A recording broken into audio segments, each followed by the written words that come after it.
મારું નામ કુંદનસિંહ સોલંકી, આચાર્ય શ્રી એજીકે વ્યાસ high school પોલોદર. Innovation 2025-26 નો મારો વિષય છે બાર વિનાનું ભણતર. મિત્રો, આપ સૌ જાણો છો એ પ્રમાણે અત્યારે ઇનોવેશન 2025-26 માટે અમે એક શાળામાં નવતર પ્રયોગ કરી રહ્યા છીએ અને નવી શિક્ષણ નીતિ પ્રમાણે જેના ઉપર વિશેષ ભાર મૂકવામાં આવ્યો છે ભાર વિનાનું ભણતર. એના માટે અમારી શાળાએ એક નવતર પ્રયોગ કર્યો છે.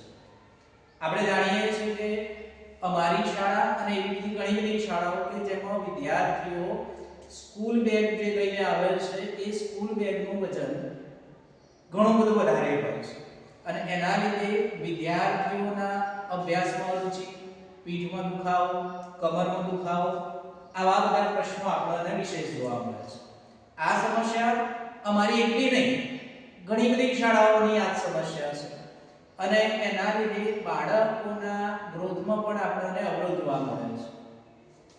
આ વખતે અમારી શાળાએ દરેક વિષયના જે માસવાર અભ્યાસક્રમ હોય જે સરકારશ્રીએ જાહેર કરેલો છે એ પ્રમાણે અમે વિદ્યાર્થીઓની જે ચોપડીઓ છે, આપણે જાણીએ છીએ કે દરેક વિદ્યાર્થી જ્યારે માધ્યમિક ઉચ્ચતર માધ્યમિકની અંદર 6-7 પુસ્તકો એક સાથે લઈને આવે છે તો એ વખતે કેટલીક વખત બિનજરૂરી ચોપડીઓ અથવા તો બિનજરૂરી સંદર્ભ સાહિત્ય જોડે લેતા આવતા અને આટલું વજન એટલે કે લગભગ 6-7 ચોપડીઓ એ રોજે રોજ એ પોતાના બેગની અંદર લઈને આવે છે.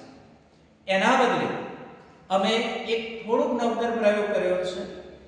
આપ જોઈ શકો છો એ પ્રમાણે અમે દરેક વિષયના અભ્યાસક્રમને માસવાર જૂન, જુલાઈ, ઓગસ્ટ, સપ્ટેમ્બર, ઓક્ટોબર, નવેમ્બર આ રીતે દરેક માસવાર અભ્યાસક્રમની એક ચોપડી બનાવી છે.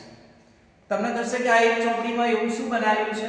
તો આપ અહીં જોઈ શકો છો કે અમે જૂન મહિનાનો જે અભ્યાસક્રમ છે એમાં ગુજરાતી વિષયના જે પ્રકરણો છે એ પ્રકરણો ગોઠવ્યા છે.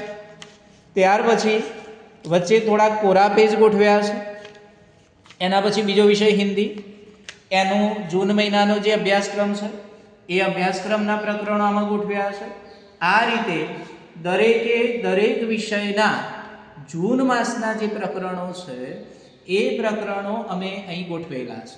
સાથે સાથે દરેકની વચ્ચે 3-4 પેજ કોરા મૂક્યા છે જેથી કરીને શિક્ષકને કંઈક વિશેષ કંઈક નોંધ લખાવી હોય તો એ કોરા પેજની અંદર લખાવી શકે, કંઈક અગત્યનું હોય તો એની અંદર એ નોંધ કરાવી શકે.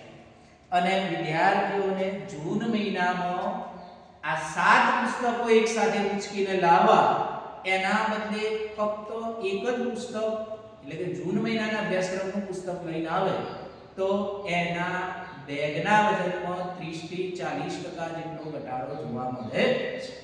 અને આનાથી બાળકોના અભ્યાસમાં પણ ફાયદો જોવા મળ્યો છે, અભ્યાસમાં રુચિ પણ વધી છે અને બાળકો ખૂબ જ આનંદથી અને ભાર વિનાના ભણતરને ધ્યાનમાં રાખી અને પોતાના સ્કૂલની અંદર ખુશી આવે છે અને અભ્યાસમાં ખૂબ જ ધ્યાન આપે છે. Thank you.